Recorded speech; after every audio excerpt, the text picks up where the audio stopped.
todo racismo é institucional, ou seja, o racismo ele é garantido por instituições. Por isso que não adianta atacar aqui, tem que atacar a instituição como um inteiro, como um todo. E não tem instituição mais racista do que o Estado, nesse país e no mundo. É isso que eu falo em todas as minhas lives, não vou me cansar de falar. Permita-me repetir. Foi o Estado com seu militarismo, com seu igrejismo, que escravizou, matou, humilhou, estuprou nossos antepassados. Foi isso. E todo esse processo foi realizado em favor da construção de um modelo econômico capitalista que depois ganhou conotação liberal para garantir a propriedade privada. E o racismo cortando tudo isso. Tá? Enfim, isso eu falei várias vezes isso, mas é importante dizer para a gente não ter dúvidas sobre esse processo, porque a gente não tem dúvida sobre isso, a gente não sabe contra o que lutar.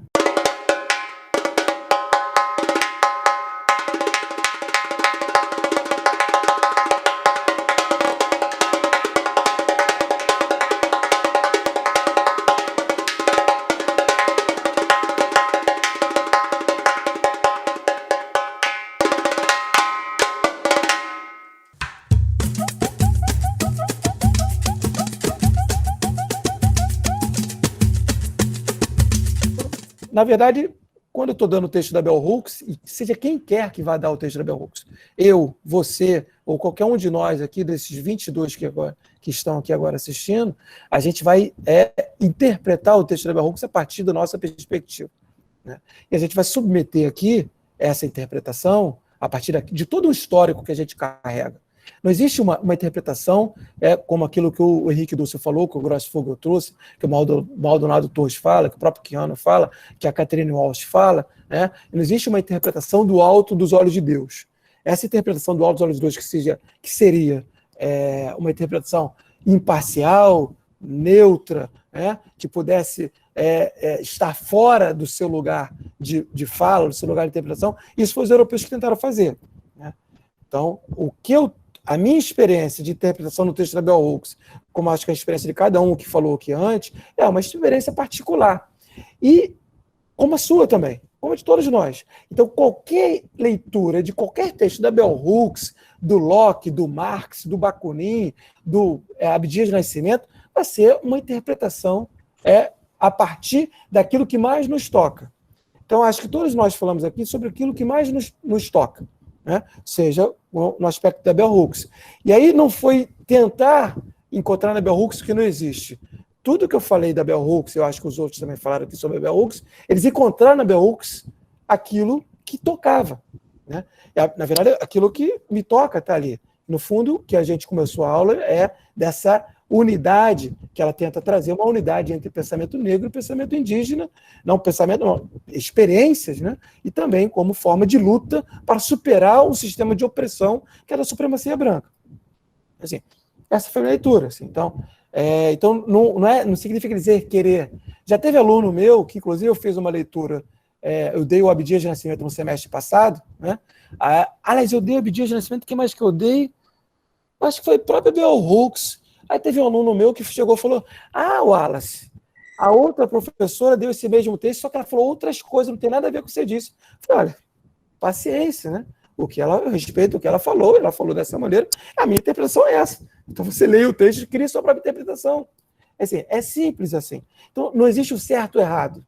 O que é importante saber, e a gente vai poder tirar disso, é quando a gente conseguir entender que é o seguinte: a gente fala sempre de um determinado lugar, sempre de uma determinada posição, sempre a partir de uma experiência, sempre a partir de uma história que cada um de nós carrega. E, obviamente, como você tem a sua posição política, eu tenho a minha posição política, e cada um que tem a sua posição política. E a gente vai destacar determinados pontos que contribuem ou não para a nossa interpretação política. Né? Por exemplo, então, assim, quando eu faço uma crítica do Estado, obviamente, o negro que é estadolátrico, que acha que o Estado é uma instituição fundamental para a salvação dele, ele não vai gostar da minha crítica do Estado. Mas, para mim, o Estado foi uma instituição histórica escravocrata. Foi criada, a prisão hoje é sobretudo para negros. A polícia mata negros e indígenas, principalmente. Essas são instituições estatais. O judiciário prende mais negros e indígenas do que brancos. Isso tudo é Estado. Então, assim, e sem contar que o próprio processo de escravização africana foi realizada pelo Estado, não foi realizada não tinha empresas capitalistas, né? Tinha uma ou outra, mas não tinha ainda, estava no processo de desenvolvimento do capitalismo. Isso é reconhecimento do ponto de vista histórico, né? Então, enfim, é mais ou menos isso. A Bell Hooks, ela ali cita, eu posso até pegar o slide aqui, ela cita literalmente, ela se coloca no campo progressista. E aí, quando ela está se colocando no campo progressista, ela está fazendo uma crítica contundente ao movimento negro que existe nos Estados Unidos, por exemplo, o Black Money.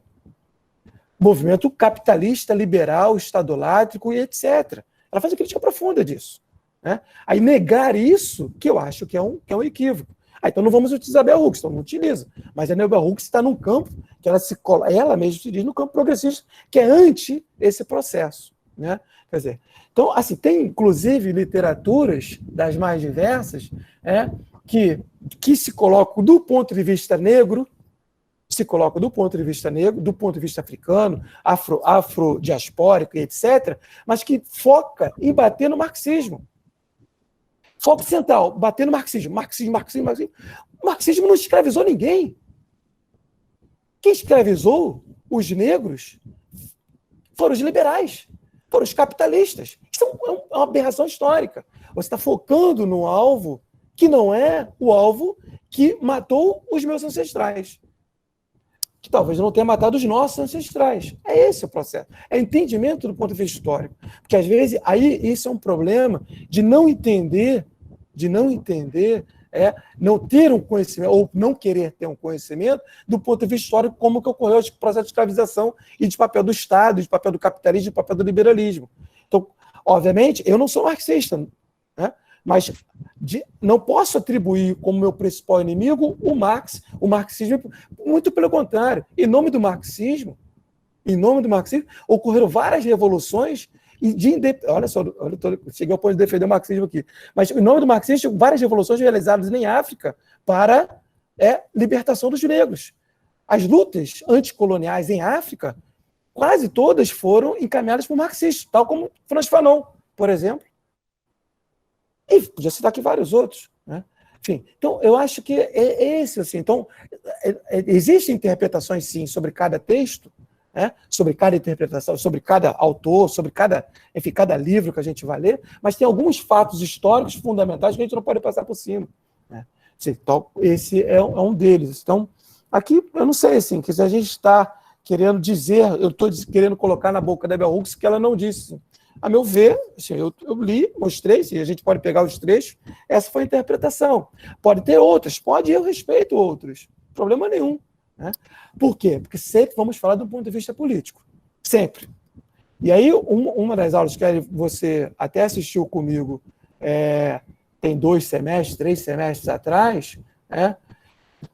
Que eu falei, olha, assim, para interpretar o processo de escravização, você tem alguns instrumentos, das teorias, vamos chamar de teorias modernas europeias. Existem alguns instrumentos, liberalismo, fascismo, marxismo, anarquismo e por aí vai.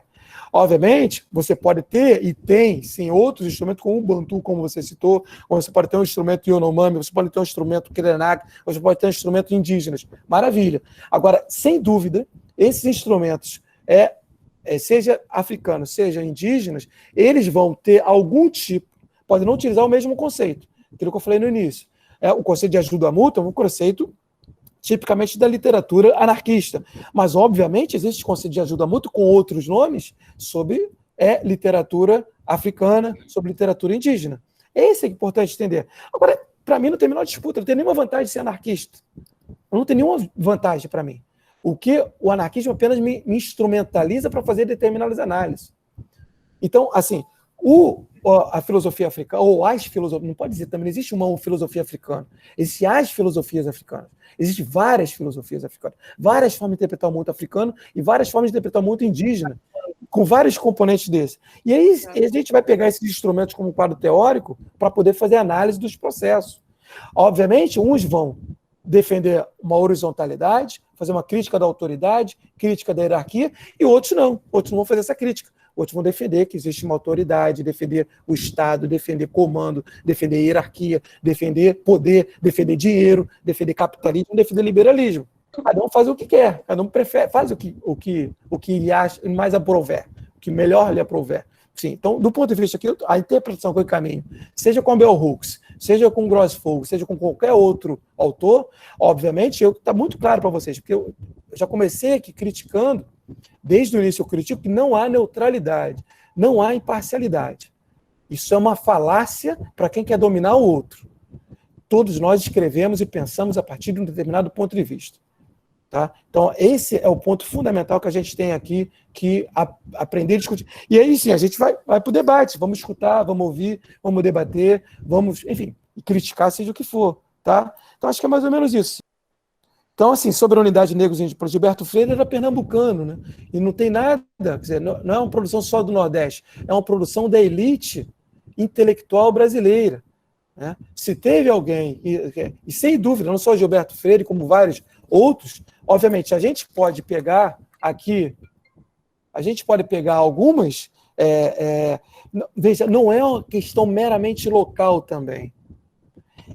O local depende do lugar, e aí do lugar de classe que as pessoas ocupam também. Né? Isso é outro aspecto importante para a gente marcar. Sabe? Foi produzido, nos Estados Unidos. É ruim porque os Estados Unidos é império. Essa foi a grande interpretação, né, que é uma interpretação nacionalista, né, que foi feita, inclusive, por parte da esquerda ocidentalizada, no Brasil e no mundo. Não, tudo que vem nos Estados Unidos é ruim. Não, como tudo que vem nos Estados Unidos, eu me identifico com aqueles autores, com aquelas pessoas que estão nos guetos dos Estados Unidos. Estados Unidos é império? Não tem problema nenhum. Eu me identifico com os explorados de lá, com aqueles que sofrem de racismo, que sofrem de epistemicídio, e por aí vai, sabe? Então, esse é um aspecto que não é uma mera questão territorial, vai ser do Sudeste, do Nordeste, do Norte. Dependendo do lugar, aí, por isso, voltando ao Gilberto Freire, que não era carioca, não era paulista, não era mineiro, escreveu o que escreveu, dizendo que a nossa escravidão não foi uma escravidão tão ruim quanto outras por aí. Sim, para mim é um grande problema. Né? Enfim, então acho que é mais ou menos isso. Então, assim, eu não sei o que você quis dizer exatamente com questão de doutrina, né? Mas interpretação vão ter muitas, das mais diversas, em vários lugares, e sempre se fala a partir de um lugar de fala, a partir de uma experiência. Né? Então, a minha experiência, a minha história, talvez de outros que aqui escreveram, também levam a um tipo de interpretação. E eu não escondo de ninguém o meu lugar de fala, a minha posição, tal como outros fazem. Outros fazem, não, eu não estou falando, sou imparcial, sou neutro, eu estou aqui meramente analisando o documento. Isso eu ouvi dizer desde a minha graduação, desde sempre, quando na verdade o cara está reforçando todo um modelo racista, capitalista, patriarcal branco e por aí vai. Agora, a minha interpretação vai ser sempre essa, não tem jeito, vou defender sempre, sempre que aquilo que eu vou defender vai estar pautado por uma perspectiva horizontal, por uma crítica profunda do sistema de exploração, que é o sistema capitalista, por uma crítica profunda para o sistema de propriedade privada, por uma crítica profunda do racismo e por aí vai, e toda forma de autoridade. Eu acho que aí eu concordo muito com o Lourenço Comboa, que acho que esses são caminhos fundamentais para uma luta antirracista e para se estabelecer um certo tipo de igualdade, enfim, e de que as pessoas possam se autogovernar. Sempre eu defendo o autogoverno. Acho que isso, enfim, porque eu acho que essa é a maneira principal para se garantir liberdade, que eu acho que é o principal ponto que a gente tem que procurar. Eu fui formado, eu fiz mestrado e doutorado em ciência política, né? Então, a ciência política é uma das disciplinas mais conservadoras que tem, assim. E ela é basicamente estadunidense. Por que eu estou falando isso para vocês? Porque eu li muito os autores estadunidenses. Né? Basicamente é o centro lá, e europeu, ocidentalizada, né? Como todo mundo já sabe. E essa literatura estadunidense, ela tem uma característica que é que é diferente, bastante diferente da literatura francesa. São escolas distintas. Né? Se você pegar um Derrida, se você pegar um Foucault, se você pegar um Castoriadis, né? Eles são muito mais complexos, muito mais complexos, né? E do que a literatura estadunidense. A literatura estadunidense, pela minha interpretação, ela é muito objetiva. Né? Muitíssimo objetiva. Ela estabelece um novo modelo, um tipo novo de quadro teórico, um tipo novo de metodologia, que prima pela objetividade, porque o modelo estadunidense de escrever é um modelo objetivo, direto, que não tem rodeios. Então, você vê um artigo estadunidense, ele diz assim, ó, como é que começa normalmente um artigo? Olha, ele começa assim, meu objetivo aqui é... Aí apresenta já, vou defender a seguinte tese, meu objetivo é mostrar isso, isso, isso, a minha hipótese é essa, a minha metodologia é essa, meu quadro teórico é esse. Pronto, esse é o primeiro parágrafo. Normalmente, o cara já diz isso tudo. E depois ele desenvolve. Por que eu estou falando disso para você? Para poder entender a questão da Bell Hooks, situar a Bell Hooks ali. Então, assim, o que eu estou querendo dizer é que não tem... A Bell Hooks, a gente... Pelo menos eu identifiquei assim, agora eu tenho que falar assim para evitar problemas, né? A minha identificação da Bell Hooks é de que ela toca muito objetivamente nos aspectos que a gente já percebe e sente. Né? Ela não faz muito floreio, ela vem ali e dá o exemplo da menina pré-adolescente, ela vem ali e dá o exemplo da junção, da unidade entre negros e indígenas pré-Colombo, e por aí vai. Assim. Se fosse um Derrida, um Foucault, um Guattari falando, eles iam dar 1000 voltas para dizer esse processo, ia complexificar com palavras muito rebuscadas e por aí vai. A literatura estadunidense tem uma característica que é de facilitar o entendimento do leitor. Bom, então a Bell Hooks está dentro desse contexto estadunidense. Não sei se estou te respondendo a tua questão. No contexto maior. Agora, obviamente, a perspectiva da Bell Hooks, e aí é importante entender o que é a literatura, qual o ponto que a literatura estadunidense coloca. Lá, inclusive vocês devem ter visto aqui, que o liberalismo lá é considerado de esquerda. Né? Liberalismo lá é considerado de esquerda. Então, a Bell Hooks, quando ela faz a crítica ao liberalismo, não é a mesma crítica que nós, brasileiros, que seguimos essa perspectiva francesa de liberalismo. Liberalismo aqui é de direita, tal como na França. Né? Então, lá o liberalismo é uma perspectiva de direita. Então, ela faz a crítica à esquerda, buscando que essa esquerda... Como se assim, fazer a crítica ao liberalismo nos Estados Unidos é como se estivesse fazendo a crítica ao petismo aqui no Brasil. Né? Ao petismo como um dado que é a princípio de esquerda, porém não é uma esquerda que revolucionária, não é uma esquerda que lute efetivamente contra o racismo e por aí vai. Né? Não tem as pautas principais. Então, então, obviamente, por trazer as questões de raça, por trazer as questões críticas do capitalismo que ela faz, tá? Ela faz isso, sempre fez, né? Ela não vai ter o espaço que vai ter um Anthony Downs, que vai ter um John Rawls, que vai ter um Robert Nozick, que também são estadunidenses, só para citá-los. Ou não vai ter a Escola de Chicago, não vai ter esse mesmo espaço. Então, por exemplo, aquilo que eu citei anteriormente, o David Graeber, por ser anarquista, ele foi excluído de uma das principais universidades dos Estados Unidos, ele teve que ir para a Inglaterra para conseguir seguir sua vida acadêmica. Né? Então, assim, então, lá nos Estados Unidos há uma segregação muito forte. E há universidades, são universidades montadas, criadas e gerenciadas por negros e para negros.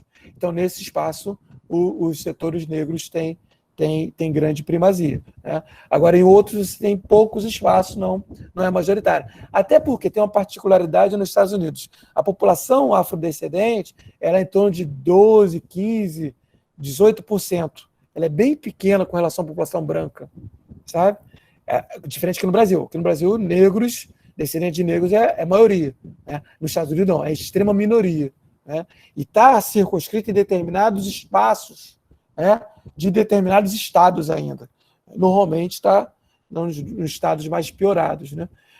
Eu, quando fiz meu pós-doutorado lá nos Estados Unidos, eu vi... até para conhecer a cultura, né? Eu fui assistir um jogo de futebol americano, né? Um jogo de futebol americano, e foi muito curioso, assim. Aí, sem saber nada, eu cheguei, falei, eu não torcia para nenhum lado nem outro. Eu falei, eu vou aqui assistir, né? E particularmente, em primeiro lugar, a bilheteria, eu comprei e entrei. Quando eu entrei, ao meu redor só tinham brancos. Eu olhei só branco, branco. Aí do outro lado da arquibancada eu vi todos negros. Eu falei, cara, eu tô no lugar errado. Aí eu voltei e falei, amigo, vem cá, será que eu posso mudar? Não, você vai ter que mudar. Não, eu entrei no lugar errado. Acho que ele olhou para mim e percebeu que eu estava efetivamente no lugar errado. Ele falou, então tá, vou te liberar para você ir para o outro lado. Aí eu fui para o outro lado. O time dos negros perdeu de lavada, foi uma coisa, mas eu estava melhor situado. Então, assim, tem essa segregação muito forte. Isso não é comum aqui no Brasil. Você vai na maior torcida do Brasil, que é a do Botafogo, né? Você vai lá e todo mundo misturado, né? Negros, indígenas, brancos, etc. Né? Então tem uma mistura muito grande. Então, assim, não tem uma coisa segregacionada, né? Como lá. Então é isso. Esse processo social, ele reflete, né, também em professores negros acadêmicos, e sem dúvida. Eu não tenho aí eu vou te ser honesto, eu não sei exatamente o quão Bell Hooks é excluída ou não, isso aí eu não sei. Tá? Eu não tenho essa coisa para te situar, mas pela história, por esse conhecimento, eu acho que é possível que isso efetivamente ocorra. Embora, assim, eu quero só falar uma última coisa, assim, eu quero destacar assim, que essas lutas antirracistas nos Estados Unidos, né, que a gente tem visto aí nos últimos tempos, né, desde o assassinato do Floyd, tem tido muitos brancos, né, nas passeatas e nos protestos em contrário ao racismo. Eu acho que isso é algo bastante positivo e que também tem uma representação com a chegada de Obama à presidência da República. Né? O Obama, nenhum presidente consegue chegar só com voto negro à presidência da República, tem que ter um voto massivo branco. Então, isso pode ser um indício de uma demonstração de que algo está mudando lá nos Estados Unidos, quer dizer, do ponto de vista cultural. Enfim, são aqui só indícios que pode ter um movimento muito de baixo, que não é um movimento. E a própria vitória do Trump, agora a gente está fazendo de análise de conjuntura, a própria vitória do Trump é uma reação a esse processo, a meu ver. É uma reação ao processo de ocupação de espaço de negros e seus descendentes lá nos próprios Estados Unidos. Que aí está o setor conservador, que se rearticulou, tal como aqui no Brasil também, muito parecido. Quero agradecer a todos vocês aí, mais uma vez, por estarem aqui, por estar ouvindo este careca, botafoguense, anarquista e preto que vos fala, né?